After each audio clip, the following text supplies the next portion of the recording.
Hey everybody, Ron Bielefeld, Whistling Wings Photography. Hey, this is part 2 of Come On Canon. The first part 1, 1 comes before 2. In part 1, we talked about camera bodies. The new camera bodies that Canon is about to announce. July 17th. Unless, of course, it's delayed again. Put off again. Can't see that happening. This time, that's the R1 and the R5 Mark II. That's going to be announced on July 17th. This Come On Canon Part 2 is going to talk about lenses and teleconverters. Yeah. So, if you're interested, stay tuned.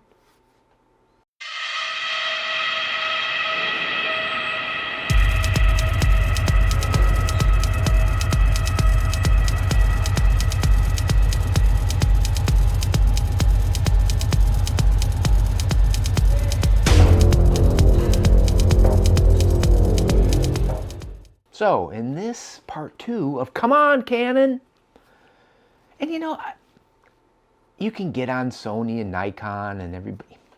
I'm not really getting on Canon, I'm just saying, come on, I want to see these new things. I'm a kind of a techie guy. Hey, I'm 60 years old, but I can still be techie, can't you? At 60, 70, 80, who cares? I like to see new stuff. I like to play with new stuff, and it can make my job easier and allow me to do a better job. Can for you too. So, along with these new Canon camera bodies that are coming out, hey, how about some new lenses? Or a new lens, one in particular. This one, look at, I've got one right here. Do I have one? No, I don't. The new 200 to 500 f4 zoom, of course, RF mount. That's the lens they announced quite a long time ago. That would be a great lens, I think, to bring out with the new R1 and the new R5 Mark II. Does Canon always announce new lenses when they announce new bodies? No. But sometimes they do. Sometimes they announce a whole lot of stuff along with new bodies. So this announcement coming up on July 17th might be a lot more. We'll talk about the 200 to 500, but then there's also something that was mentioned kind of back when the 200 to 500 was mentioned originally. And that was a variable teleconverter. A variable teleconverter. RF teleconverters. The 1.4 and the 2 times. How about sticking those bad boys together in one teleconverter? And have 3 settings for that teleconverter. 1 times, which means 0. You put it, you have it on that setting, you get the focal length that your lens is, right? But then you have the 1.4 or maybe a 1.5, and then you have a 2 times setting on one teleconverter. That is, the patent's out there. Canon patented this. And if they brought that out with the new 2 to 5 and it would work with the 300 2.8 RF and the 600 f4 RF, that would be unbelievable. It would live on my lens. If I could afford it, I don't know, what would it cost? I don't know, $1,000. I mean, these are, but you're getting basically 2 teleconverters in one, so yeah, it'd be pretty expensive. You could sell these. It would live on my lenses. Because you never have to take it off because you could put it, well, yeah, it adds weight and length. I get it. There's always some drawbacks. But man, the positives of that would be much, much greater than any drawbacks for me. I don't know about for you, but for me, I would get them. I would get 1, 2 of them, maybe, and have them live on my lenses. What lenses would they work with? I have no idea. Hopefully all lenses. All RF lenses, but maybe not. Anyway, so what do you think about? First of all, let's talk about the 200 to 500. I have a 600 f4. I'm a bird photographer, as those of you who've watched my videos heard me say a million times. Yes, Ron, we know you're a bird photographer. wildlife photographer too.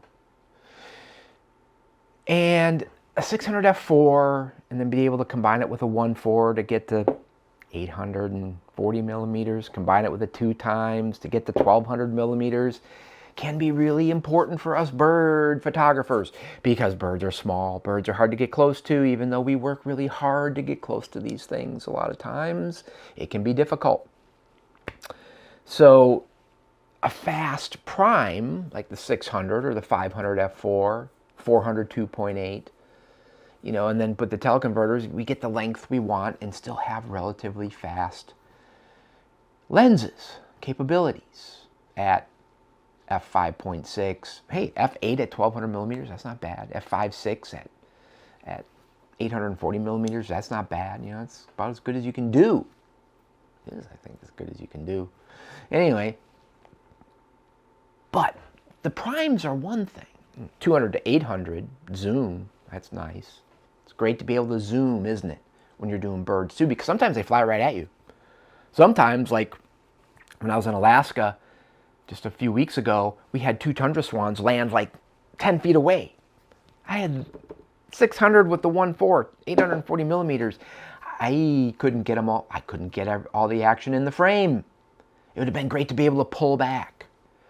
But the light was in and out, and I wanted a faster lens than the 200 to 800. Why not use a 200 to 800? Because it's a slower lens.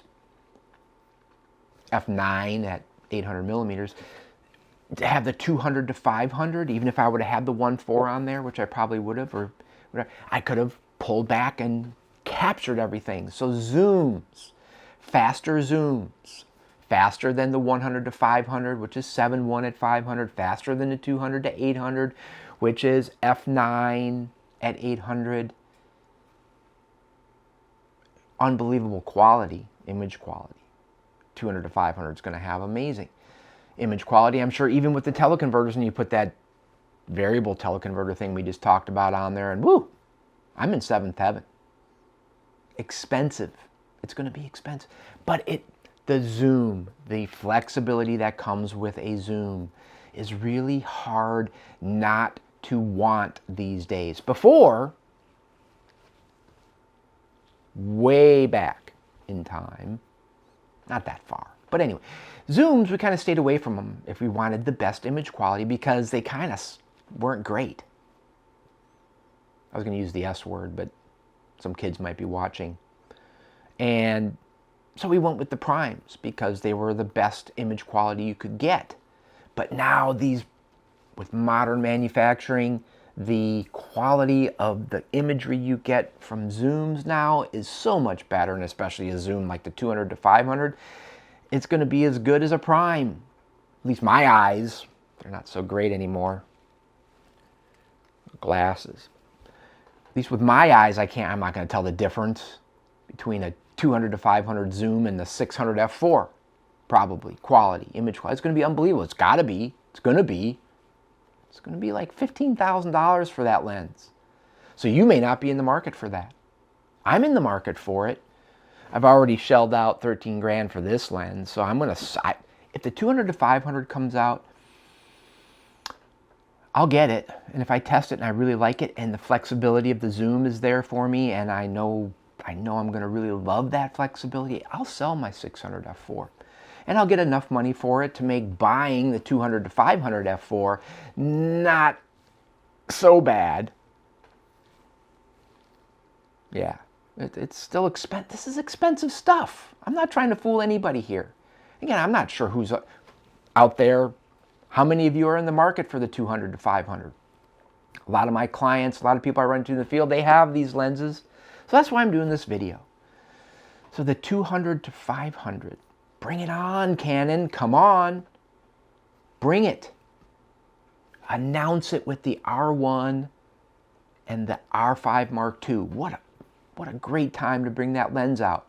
And then, I mean, you've got a great idea to combine these two things into one.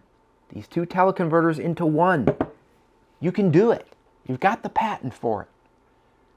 Because then I definitely don't need this. And I may not even need this, the 200 800. Why? You know, why? I got this because it's a zoom. You know, I've done videos and I've talked before and made comments before, and some of you think I'm going back on what I've said before. I'm not. These are great lenses, especially this one for like under $2,000. I mean, 200 to 800, I think it's amazing. But, and, you know, the slowness of this lens. We talk about slow lenses, and I've talked about that. It's not that big a deal anymore because of, you know, the ISO performance of cameras now and the ability to use topaz to get rid of noise and all that kind of stuff. And sometimes, you know, you want that extra depth of field at f9 when you're shooting 800 millimeters on things, you know, to get your bird sharp, all of it, most of it sharp. But, you know, there are times when you can't get the kind of look you want with these slower lenses, you know, f9. You want to be able to, you know, open up wider to get a nice milky background behind your bird, separate your subject and stuff like that.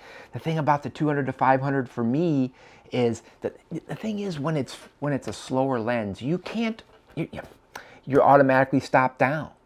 You don't have a choice. I can still stop down with a 200 to 500 f4. I can close down the aperture, and if I want that extra depth of field, I can get it. Here I get it, but I can't open it up and get the milky background. I can if I feel like I want to do that, and I'll be able to do that with the 200 to 500. So, you know, I can sell this lens and this lens, get the 200 to 500, and then with that variable, zoomable, whatever you want to call it, teleconverter, wow. I think I would have basically, and then you put that on the R5 Mark II or the R1. I'm thinking the R5 Mark II because of the megapixels we've been talking about. Watch the other video, you know, that I just did, and you know, you talk about megapixels and their importance still for birds especially. And I'm thinking on the R5 Mark II, the 200 to 500 with the variable teleconverter, I'm in seventh heaven. That's all I need. That's it. I don't need to carry the 200, 800 for the zooming. I don't need to carry a big prime like this. Sell it. Keep it, probably R3. Keep it for a backup body. Sell my R5. You know, I don't get stuff for free. I'm like you. I buy everything. I pay for everything I get. I'm not an influencer.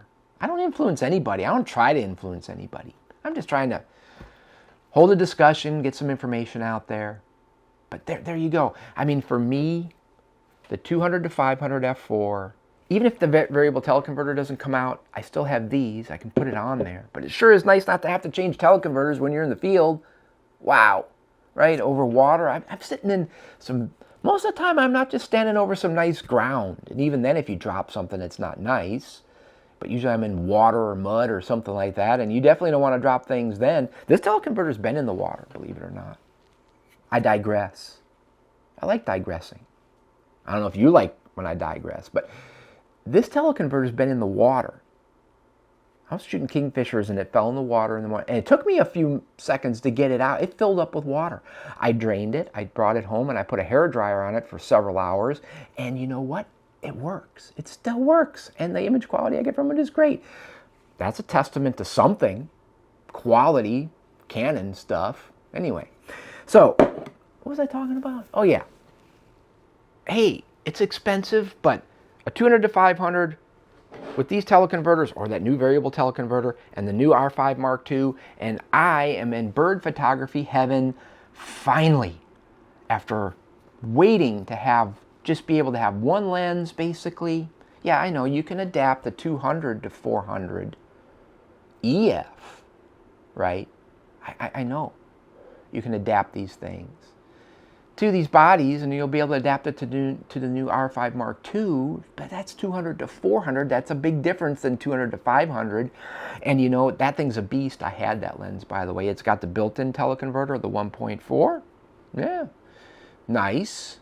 But it doesn't get you the focal length. The image quality isn't going to be, it's great image quality, but it's an older lens. The new one should be better. And you're not going to get top IS and autofocus performance out of the adapted lenses. It's good. It's really good. But you're not going to get top performance. And if you're spending this kind of money and you make a living, or even if you're an enthusiast and you want the best you can get, then I don't want to adapt the old 200 to 400. It's heavy. I bet you the 200 to 500 is going to be a lot lighter, pounds probably lighter. Like this thing is pounds lighter than the old 600s. So anyway, I'm not ignoring the fact that there's other lenses out there from the EF side of things that you can adapt. I don't want to adapt. Maybe you want to adapt. That's fine. I don't want to adapt. I want RF native on RF bodies. I want the native thing, all the communication, all the IS performance, because that's what we're talking about with the R5 versus the R5 Mark II. I want better autofocus performance because I shoot some difficult things. So do you. And we want to be able to make those shots. We're on the bird, and I want the camera to make the shot. I've got it there. Come on, autofocus. Keep up. Right? So, anyway, what do you think? I always want to know what you think about these things. Are you in the market for the 200 to 500 f4? What do you think? When should this thing come out? Right? I think it needs to come out with the R1 and the R5 Mark II. But let me know what you think about a variable teleconverter. Would you want something like that? How would you? I can't come up with a scenario where I wouldn't want something like that. Anyway, so that's it. Again, more of a discussion point thing. I wish I had the 200 to 500 f4 in my hands. There hasn't been much discussion out there. I haven't heard rumors about these things. So I'm bringing it up in this video. The 200 to 500 or this variable teleconverter. I haven't heard anything about that for a long time. So, hey, let's get on Canon. Come on, Canon. Bring these things out. Because if you bring out an R5 Mark II with great autofocus at 45 megapixels and you bring out the 200 to 500 and that variable teleconverter, I'm buying it. Yeah, I'll sell some other stuff. Have to. And I will be really happy. And I think Canon wants us to be happy. Right? I don't know about us bird photographers so much. Wildlife photographers, they seem to be doing a lot more for sports and news media photographers, are they? I don't know. Whatever. Hey, let me know what you think. Are you going to get the 200 to 500 f4 and the variable teleconverter and the R5 Mark II for your bird photography, or is this way, way out there? Way out there. Too much money, don't need it. I want to know. I want to see what people are thinking. I want to be able to pass this along to some people. Some people I know. So anyway, thanks for watching. I hope you have great light. I hope you're getting great images.